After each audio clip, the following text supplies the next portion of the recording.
할렐루야! 살 수 있는 길 주님의 교회 김학준 목사입니다. 오늘 함께 은혜 받으실 하나님의 말씀 제목은 믿음이 생기는 방법입니다. 본문 말씀은 마가복음 9장 22절에서 25절까지의 말씀입니다. 귀신이 그를 죽이려고 물과 불에 자주 던졌나이다. 그러나 무엇을 하실 수 있거든 우리를 불쌍히 여기사 도와주옵소서. 예수께서 이르시되 할 수 있거든이 무슨 말이냐? 믿는 자에게는 능히 하지 못할 일이 없느니라 하시니 곧 그 아이의 아버지가 소리를 질러 이르되 내가 믿나이다. 나의 믿음 없는 것을 도와주소서 하더라. 예수께서 무리가 달려와 모이는 것을 보시고 그 더러운 귀신을 꾸짖어 이르시되 말 못하고 못 듣는 귀신아, 내가 내게 명하노니 그 아이에게서 나오고 다시 들어가지 말라 하시매. 악한 원수마귀에 의해서 생명을 위협받고 공격받고 있는 사람의 현주소와 예수님을 믿을 수 없었던 상황을 잘 알려주시는 말씀입니다. 귀신 들려 언제라도 죽을 수밖에 없는 자녀를 고쳐달라고 하는 부모가 예수님의 제자라고 할 수 있는 교회와 성직자들에게 가서 귀신을 쫓아주고 말 못하고 듣지 못하게 하는 병으로부터 아들을 고쳐달라고 하면 하나님께서 하시지 않으면 자신들은 아무것도 할 수 없는 무기력한 사람임을 확인하게 됩니다. 예수님은 고치셨는데 나에게는 왜 이런 일이 일어나지 않을까? 나는 왜 할 수 없을까? 무엇이 부족해서일까? 라고 탄식할 뿐입니다. 오늘 말씀에는 예수님의 제자들이 그러고 있으니 아들이 구원받고 치료받고 악한 영으로부터 자유케 되기를 간절히 원하는 아버지가 예수님을 온전히 믿을 수 있다는 것은 참으로 어려운 일입니다. 믿는 것 자체가 기적인 것입니다. 이 상황에서 볼 수 있는 것은 제자들은 예수님께서 행하신 일을 배운 대로 행하였을 것입니다. 그런데 능력이 나타나지 않은 것이죠. 하나님의 기적은 하나님께 나아가 기적이 일어날 만한 믿음을 인정받아야 하는데 그 믿음이 아니라 제자들은 그 스킬만 배웠던 것입니다. 기적을 풀어내는 열쇠가 믿음이라는 것을 몰랐던 것입니다. 그래서 아버지는 아들과 함께 예수님께 직접 나아가 불쌍히 여겨주셔서 고쳐주시기를 청하게 된 것입니다. 아들의 아버지는 예수님께 의향을 여쭈어봅니다. 하실 수 있거든. 놀랍게도 이 질문은 예수님을 처음 믿은 사람이나 10년, 30년, 50년을 믿고 있는 우리 모든 사람들이 자신의 힘과 능력과 노력으로는 도저히 할 수 없는 불가항력적인 상황에서 동일하게 예수님께 질문하는 문장입니다. 하실 수 있거든 도와주십시오. 주님 뜻이 아니면 포기하고 기도를 쳤겠습니다. 되면 좋고 안 되면 내 십자가로 생각하며 살겠습니다. 바울처럼 내가 감당해야 할 가시라고 믿고 감당하고 살겠습니다. 이처럼 주님께서 대답해 주시기 전에 주님께서 응답하실지 확신과 믿음이 없어서 우리 스스로 질문하고 대답을 단정합니다. 기도라는 형식에서 우리 스스로 북치고 장구치고 다 하는 것이 우리 믿음의 현주소입니다. 무엇이든지 믿음으로 행하기보다는 신앙생활이라고 하기는 하지만 자기가 어떤 하나님을 믿고 있는지 추상적으로만 알고 있을 뿐입니다. 신앙생활도 자신의 의지로 구원받으려고 노력합니다. 그저 지옥에 가지 않으려고 교회에서 교인이면 해야 할 내용들을 인위적으로 하고 있을 뿐입니다. 문제가 있을 때마다 동일한 질문에 기도를 합니다. 주님, 하실 수 있거든 도와주십시오. 예수님께서 자신을 사랑하시기에 불쌍히 여기시고 은혜를 베풀어 주실 것이다 라는 확신이 없기 때문에 믿음이 생길 수 없는 것입니다. 이와 같은 믿음 없는 우리에게 아버지에게 한 동일한 말씀으로 주님께서 말씀하십니다. 할 수 있거든이 무슨 말이냐? 믿는 자에게는 능히 하지 못할 일이 없느니라. 우리가 예수님을 믿으려면 예수님께서 능히 하지 못하실 일이 전혀 없으시다라는 전제하에 믿어야 하는 것입니다.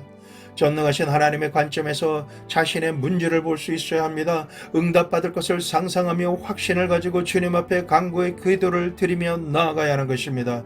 주님께서 물으실 때에 믿음 있는 말을 하게 되고 그 입술의 고백이 인정받아서 믿음대로 되어지는 기적의 주인공이 되어야 하는 것입니다. 예수님의 말씀을 들은 아이의 아버지는 아들을 치료받을 수 있는 핵심이 바로 믿음이라고 하는 것을 간파했습니다. 그래서 소리질러 예수님께 간구합니다. 예수님께서 내 아들을 고쳐주실 것을 내가 믿나이다. 우리도 이 아버지처럼 고백합니다. 주여 믿습니다. 그런데 여기까지가 우리가 할 수 있는 것입니다. 말로는 믿습니다라고 고백을 했는데 진실로 기적이 일어날 만큼의 믿음이 내게 있는지 내가 나를 살펴보면 의심이 들어오고 믿음은 점점 사그라지는 것을 확인하게 될 뿐입니다. 각 교회마다 집사, 권사, 장로라는 직분을 가지고 주일날은 믿습니다 하고 평일날은 무당이나 점쟁이를 찾아가는 사울왕처럼 버림받고 저주를 받을 일을 너무나 쉽게 하고 있는 것이 우리의 현실입니다. 그러니 우리는 반사적으로 믿습니다라고 주님 앞에 거짓으로 고백하지 말고 솔직해야 합니다. 믿습니다라고 아무리 고백해도 우리 안에 믿음과 관계된 그 어떤 것도 없음을 오히려 주님 앞에 자백해야 합니다. 그리고 주여 믿음 없음을 도와주시옵소서라고 간절히 기도해야 되는 것입니다. 이렇게 믿음을 주시는 하나님께 간구하는 기도를 드릴 때 우리를 불쌍히 여기시고 은혜 베푸셔서 믿음을 주시고 기적을 허락하시는 은총을 받게 되는 것입니다. 첫째로 믿음은 어떻게 생기는 것일까요? 믿음이 생기는 결론부터 말씀드리겠습니다. 믿음은 하나님으로부터 옵니다. 하나님께서 믿음을 주셔야 내게 믿음이 생기는 것입니다. 믿음은 우리 스스로의 의지로 생기는 것이 아닙니다. 예수님을 구주로 영접하고 믿기로 작정하겠다라고 입술로 고백은 하겠지만 하나님을 모르고 하나님께서 어떤 상황에서 어떤 마음을 가지고 계시며 내게 어떤 응답을 하실지 모르면 어떻게 믿을 수가 있겠습니까? 믿으려고 생각을 하고 노력은 하겠지만 응답하실 것에 대한 확신보다는 의심이 들게 됩니다. 목이 쉬어라고 기도는 했지만 돌아서면 하나님께서 내 기도를 들어주시리라 라고 하는 믿음이 없습니다. 그냥 기도의 행위만 한 것입니다. 그렇다면 확신과 믿음이 생기지 않는 이유가 무엇일까요? 첫 번째 이유는 내가 하나님께 어떤 존재이고 누구인지를 모른다라는 것입니다. 우리는 예수님의 이름으로 구원받고 하나님을 아바, 아버지라 부를 수 있는 양자의 영을 받은 하나님의 자녀입니다. 둘째 이유는 회개하고 예수님을 구주로 영접하고 성도로서 교회 다니며 믿음 생활이라고 하는 것을 하기는 하지만은 죄를 미워하고 죄를 지으려 할 때마다 죽기까지 싸우려고 하지 않고 타협하며 날마다 회개하지 않고 살고 있기 때문에 기도를 드려도 응답의 확신이 없고 믿음이 생기지 않는 것입니다. 믿음이 필요한 상황에 당면하게 될 때마다 하나님을 찾는 자들에게 상 주시는 분이시다라는 말씀을 기억하기보다는 자신을 정죄하고 판단합니다. 회개의 기도를 드려서도 자신은 죄인이라는 확신을 가지고 있기 때문에 기도를 드려도 하나님께서 들으시고 역사하셔서 응답해 주실 것이다라는 믿음이 없는 것입니다. 예수님을 영접한 우리의 위치는 죄인의 위치에 전혀 머물러 있지 않습니다. 예수님의 이름으로 용서받은 양자가 되어서 언제라도 예수님의 이름으로 아버지 하나님의 보좌 앞에 나갈 수 있는 특권이 있는 자들이 된 것입니다. 하나님 앞에 나갈 때마다 응답으로 상 주시는 하나님이 내 하나님 내 아버지임을 믿어야 하는데 회개를 하지 않고 죄에서 돌이키지 않음으로 말미암아 환난과 문제가 있어도 하나님 앞에 나아가 도움을 청하며 기도드리지 못하는 것입니다. 이 현실이 정말 안타까운 것입니다. 구원과 응답의 길은 단 한 가지입니다. 예수님의 이름으로 회개하는 것입니다. 회개하면 믿음이 생깁니다. 회개하면 의로워집니다. 의로워지면 담대하게 하나님 앞에 나아갈 수가 있게 됩니다. 의로운 자는 하나님께 상을 받을 수 있습니다. 내가 잘나서 내가 의로워서 내가 하나님을 믿어드릴 수도 있고 믿지 않고 내 뜻대로 살 수 있는 권리가 내게 있다라고 생각하기 때문에 믿음이 생기지 않는 것입니다. 믿음은 스스로에게서 나는 것이 결코 아닙니다. 믿음이 생기는 시작은 내가 아니고 믿음의 시작은 하나님이십니다. 예수님께서 구원의 시작입니다. 성령님께서 능력의 시작입니다. 하나님께서 믿음을 주셔야 믿을 수 있는 것입니다. 그러려면 하나님을 힘써 알려고 노력해야 합니다. 하나님을 아는 가장 기초적인 방법은 주야로 하나님의 말씀을 묵상하고 읽고 듣고 예배를 통해 말씀을 들어야 믿음이 생기기 시작합니다. 내가 믿는 분이 누구신지를 알면 알수록 믿음의 확신이 들기 시작하는 것입니다. 하나님께서 어떤 성품을 가지신 분이신지 우리는 알아야 합니다. 하나님의 말씀과 묵상과 예배를 통해서 하나님 앞에서 내가 누구인지 알아야 하나님께서 나와 상관이 있는 하나님이 되시는 것입니다. 네, 하나님만이 나의 삶에 관여하시고 다스려 주시고 능력으로 역사해 주시는 것입니다. 예를 들어 보겠습니다. 삶이 너무나도 힘들고 괴롭고 막막하십니까? 심령이 지쳐서 우울하십니까? 하나님께 나아가 기도드리며 찬양 드릴 때 찬양 곡조가 슬픈 곡조로 이어져 있지는 않으십니까? 전부여 의지없소서 손 들고 옵니다. 주 나를 박대하시면 나 어디 가리까 라고 하는, 이렇게 인생을 다 포기하고 종착점에 도달한 불쌍하고 저주받은 사람의 심령으로 찬양을 드리고 계십니까? 빌립보서 4장 4절 말씀을 드립니다. 주 안에서 항상 기뻐하라. 내가 다시 말하노니 기뻐하라. 내 사정을 잘 아시는 하나님께서 이러한 말씀으로 명령하시면 쓰나미처럼 여러분을 삼키려고 다가오는 상황 속에서 그 상황에 눌리거나 바라보지 않고 기뻐하라는 하나님의 말씀에 여러분 순종 복종함으로 기뻐하실 수 있으시겠습니까? 아니면 하나님께 기뻐할 수 없는 여러분의 상황과 이유를 조목조목 나열하며 하나님께 항의하시겠습니까?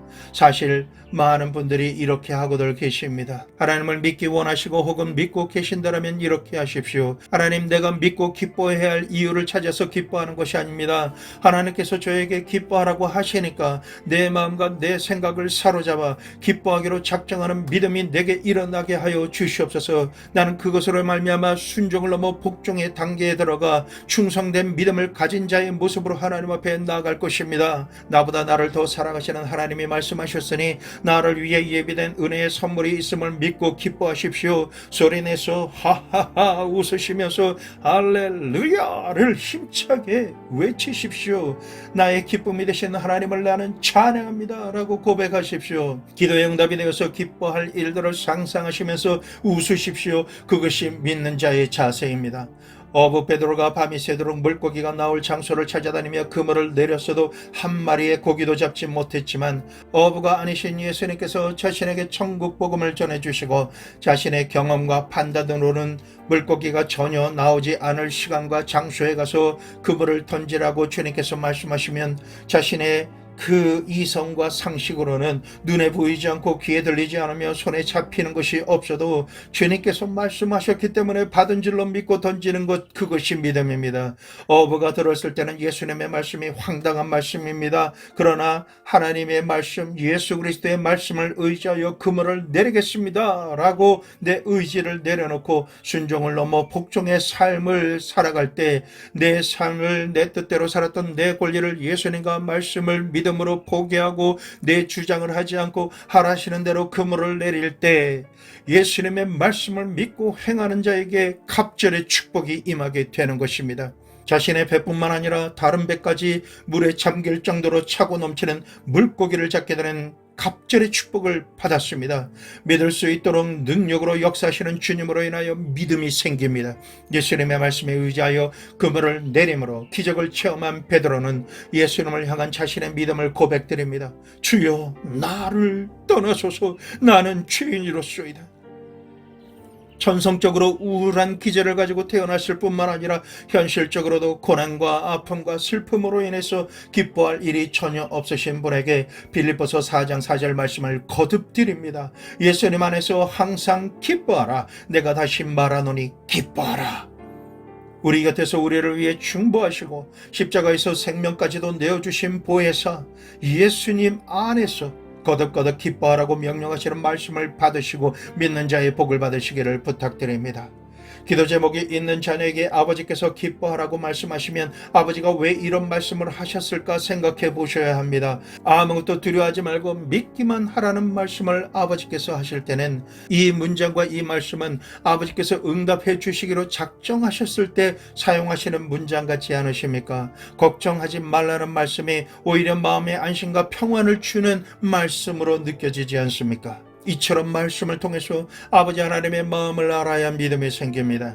여러분께 도전을 드립니다. 내 문제와 고통과 아픔을 십자가 앞에 내려놓으십시오. 이제부터 나는 3달 동안 주님 안에서 기뻐하며 살겠다라고 굳게 결심하시고 행하십시오. 3달 동안 기뻐하기로 결심하시고 노력하시면 삶과 생활에 놀라운 일들이 변화로 가득 차게 되는 것을 체험하시게 될 것입니다. 기뻐할 것을 생각하는 순간부터 우울하고 염려해야만 할 것 같았던 모든 생각과 두려움이 봄에 눈 녹듯이 사라져버리고 더 이상 여러분에게 힘을 쓰지 못하는 것을 느끼시게 될 것입니다. 무거운 짐을 지었던 여러분의 생각과 마음에 기쁨이 몰려오기 시작하면서 얼굴이 변하고 가족이 행복해하며 모두가 소망을 가지고 시작할 것입니다. 말씀대로 순종 복종하니까 그동안 고통 가운데 행하던 일들이 밑도 끝도 이유도 없이 하나님께서 함께 하심으로 모든 것이 다 잘 될 것 같은 흔들리지 않는 확신이 마음속에 가득 차게 될 것입니다. 자신의 영혼과 육신과 삶이 하나님을 기대하게 되는 것을 체험하게 될 것입니다. 이처럼 말씀이 삶에 체험되어지면 기뻐하라 라는 말씀뿐만이 아니라 쉬지 말고 기도하라, 범사에 감사하라 라고 하는 말씀을 순종함으로 적용하게 됩니다. 그렇게 하시면 요한복음 16장 22절 후반부에 너의 기쁨을 빼앗을 자가 없으리라 라고 하는 말씀이 격려가 될 것입니다. 하나님과 동행하시며 믿음을 주시는 하나님으로 인하여 생명을 얻되 풍성하게 얻는 복의 주인공이 되시기를 축원합니다. 둘째로 믿음의 크기입니다. 마가복음 9장 23절 24절 말씀에 예수께서 이르시되 할 수 있거든이 무슨 말이냐, 믿는 자에게는 능히 하지 못할 일이 없느니라 하시니 곧 그 아이의 아버지가 소리질러 이르되 내가 믿나이다, 나의 믿음 없는 것을 도와주소서 하더라. 큰 믿음과 작은 믿음의 차이는 예수님이 어떤 분이시고 어떤 일을 하실 수 있으신지 자기 하나님을 아는 분량만큼 믿음을 가질 수 있습니다. 그러므로 우리는 하나님의 말씀을 통해서 전능하신 하나님을 알아가고 바라보며 하나님께서 어떠한 일을 행하는 분이신지, 어떤 성품을 가지신 분이신지 말씀을 통해서 전심으로 알아가야 하는 것입니다. 그리고 나를 향하신 아버지 하나님의 마음을 속히 살펴서 확인하고 언약의 말씀으로 확증을 받아야 그만큼 더 큰 믿음을 가질 수 있습니다. 다니엘서 11장 32절 후반절에 오직 자기 하나님을 아는 백성은 강하며 용맹을 떨치리라.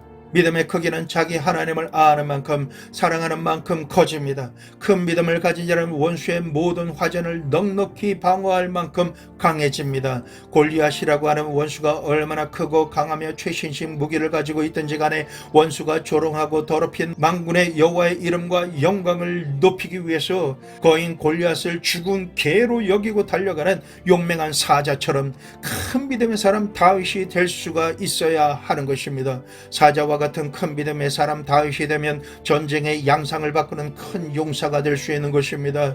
하나님께서 어떤 분이신지, 내가 죽기까지 사랑할 하나님이 누구이신지 알기만 하면 비록 자신이 가지고 있는 것이 물맷돌과 막대기뿐이라 할지라도 원수를 멸할 수 있다라고 담대하게 선포하며 나가는 능력이 생기는 것입니다. 이와 같은 믿음의 소유자가 되려면 믿음을 주시는 하나님을 바라봐야 합니다. 예수님을 바라봐야 하는 것입니다. 히브리서 12장 2절 전반부에 믿음의 주여 또 온전케 하시는 이인 예수를 바라보자.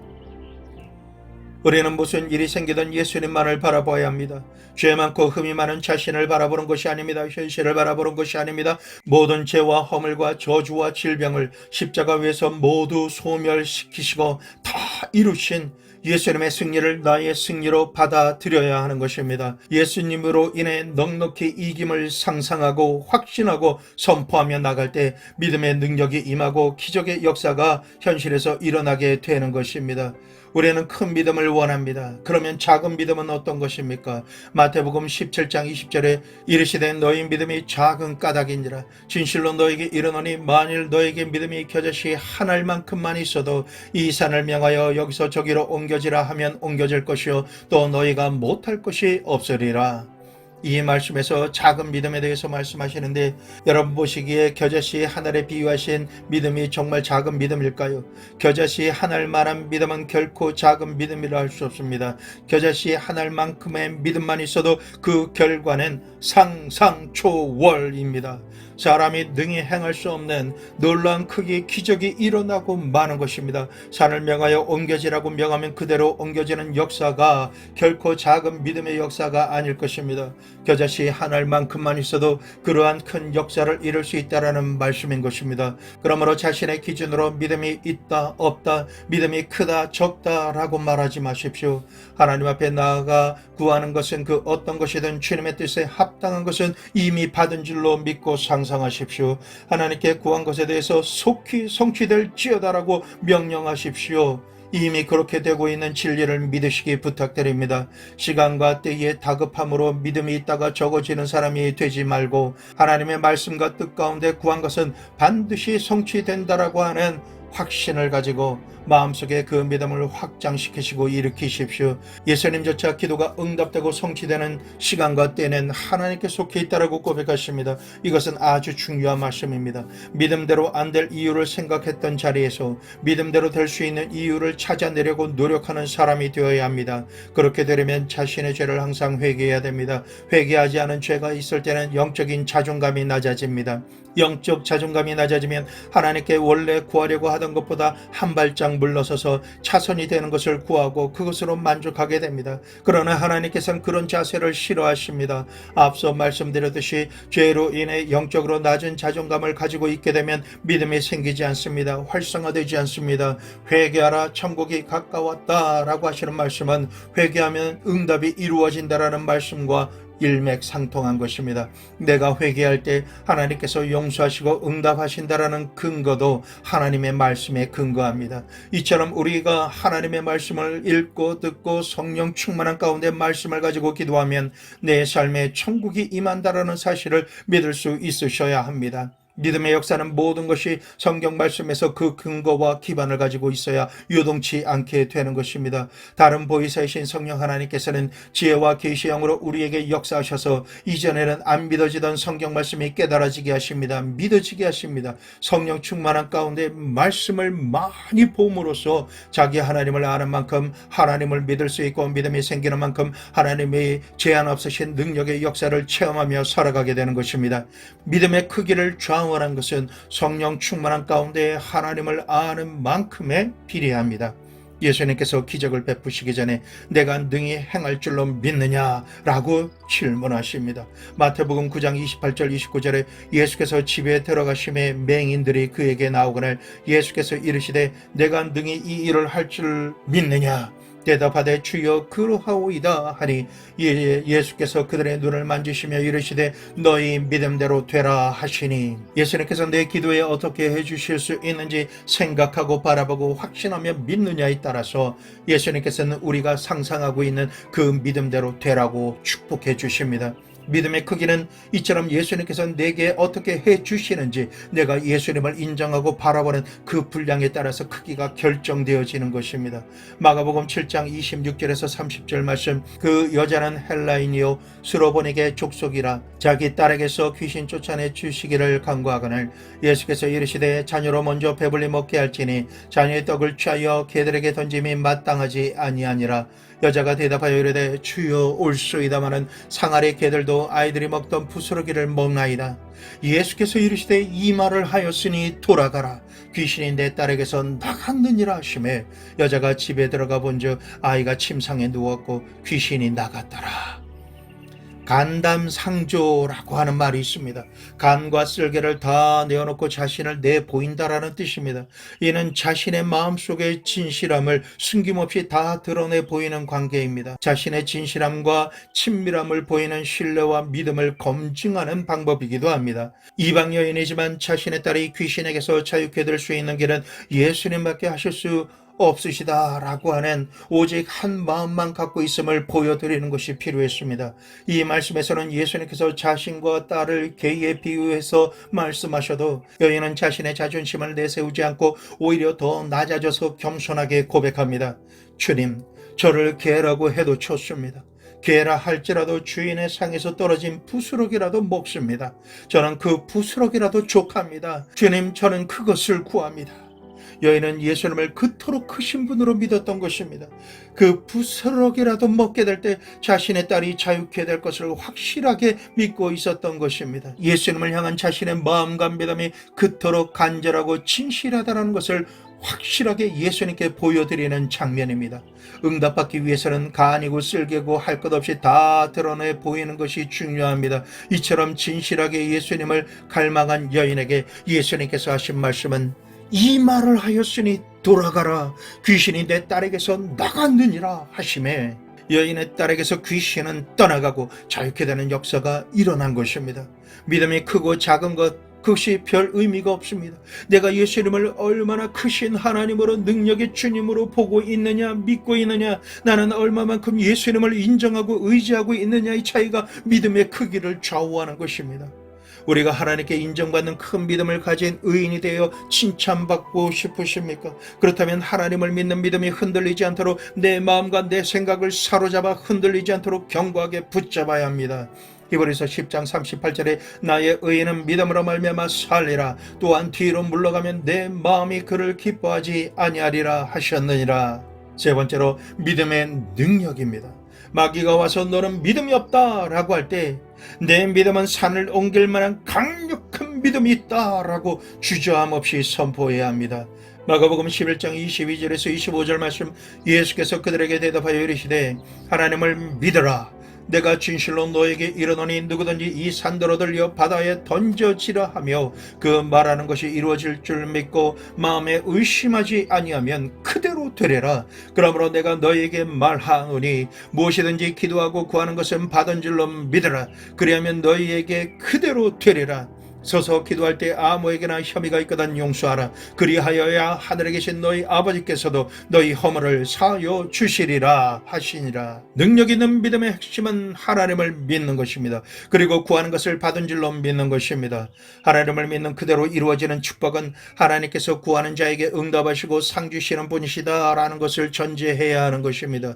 우리가 생각할 때 산을 옮길 만한 기적은 어마어마한 분량의 믿음과 영적 내공이 있어야 하는 줄 로 짐작하고 있습니다. 그러나 그런 생각은 믿음의 근거가 하나님께 있는 것이 아니라 내가 어떻게 해서 큰 믿음을 가져야 하는지 전제를 내포하고 있기 때문에 조심해야 합니다. 이런 사람은 믿음이 있다고는 하지만 그 모습을 보면 하나님을 믿고 사랑하기 위해 말씀과 기도와 예배를 드리기 위해 전혀 힘쓰고 애쓰기보다는 아주 영적인 사람으로 사람들에게 높임을 받고 인정받기 위해 자신은 40일 금식을 몇 차례 했다, 어마어마한 금액을 헌금했다는 등 큰 대가를 지불했기 때문에 하나님께서 자신에게 하는 일을 축복해 주셔서 능력을 주시고 건강하게 해주시고 부자가 되게 해주시며 지옥에 가지 않고 천국 가게 해주셨다라고 말하기를 좋아하는 것입니다. 이런 우상 숭배하던 습관으로 행하고 그냥 바라는 기독교 형태의 우상 숭배자의 모습이 될 수 있습니다. 하나님 앞에서 겸손하게 행했다고 하면 모르지만은 하나님 앞에서 행한 것을 사람들에게 드러낸다라면 교만해지고 이단으로 빠지기 쉬운 조건을 가지게 되는 것입니다. 일반적으로 자신의 우상 숭배했던 습관대로 공을 들이고 물질을 바치고 봉사하고 그러면 구원해 주시고 복을 주실 것이다라고 생각하므로 교인들이 하는 몇 가지 행할 일을 대가로 지불한 것뿐입니다. 금쪽 같은 주일 푹 쉬고 놀고 즐겨야 하는데 그 시간 중에 교회 방문해서 1시간 머물며 방청객이 되어서 예배를 보고 구경해 줍니다. 공짜로 복을 받으면 벌 받을 것 같아서 헌금을 드리는데 지갑에서도 제일 적은 액수를 골라서 드리고는 할 것 다 했다라고 자위하고 교회에서 나와서는 오전 동안 참았던 휴일을 마음껏 만끽합니다. 이러한 신앙생활은 하나님을 믿는 믿음의 능력과는 전혀 상관없는 요행을 바라는 종교인의 형태인 것입니다. 하나님을 자신의 생각과 마음의 제일 좋은 자리, 제일 첫 자리, 보좌의 주님으로 모시는 것이 아닙니다. 우리가 능력 있는 믿음의 사람이 되려면 하나님을 나의 하나님이 되시도록 전심으로 믿고 따르고 의지해야 합니다. 하나님 외에 결코 다른 신을 두면 안 됩니다. 이 세상에서 추구하는 우상을 두면 안 됩니다. 그리고 중요한 한 가지를 말씀하셨습니다. 다른 사람에게 확실한 혐의가 있어 용서할 수 없는 상황이라도 주님께서 70번씩 7번이라도 용서하라 말씀하신 것을 기억하고 용서해 주어야 하는 것입니다.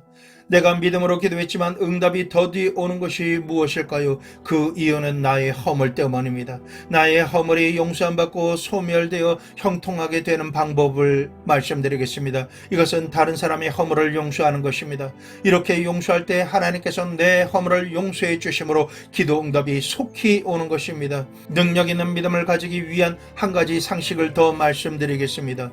회개하고 용서하고 믿음으로 행하려 할 때 자꾸만 의심이 생긴다라면 우리가 공식처럼 알아야 할 것이 있습니다. 그것은 바로 믿음이 있기 때문에 의심이 따라온다라는 사실입니다. 믿음이 없는 사람에게 마귀가 의심을 불어넣을 필요가 전혀 없습니다. 그렇기 때문에 의심이 마음에 생기면 와우 할렐루야 내 안에 믿음이 확실하구나 라고 확신해야 하는 것입니다. 이 믿음을 가지고 마귀가 너는 믿음이 없는 사람이야 라고 속일 때 마귀야 꺼져라 나는 믿음이 있는 사람이다. 내가 하나님께 구한 것은 이미 응답되었다 라고 선포하며 하나님께서 응답하실 것을 받은 줄로 믿고 상상하고 마음에 품며 응답의 날을 기다리며 하나님을 찬양하는 시간을 가지면 그대로 되어집니다. 부름으로 탄식하며 기도하던 한나의 기도를 들으시는 하나님께서 엘리 제사장을 통해 선포해 주신 축복의 말씀을 여러분에게 선포함으로 예배를 마치겠습니다. 사무엘상 1장 17절 말씀에 엘리가 대답하여 이르되 평안히 가라. 이스라엘의 하나님이 내가 기도하여 구한 것을 허락하시기를 원하노라 하니.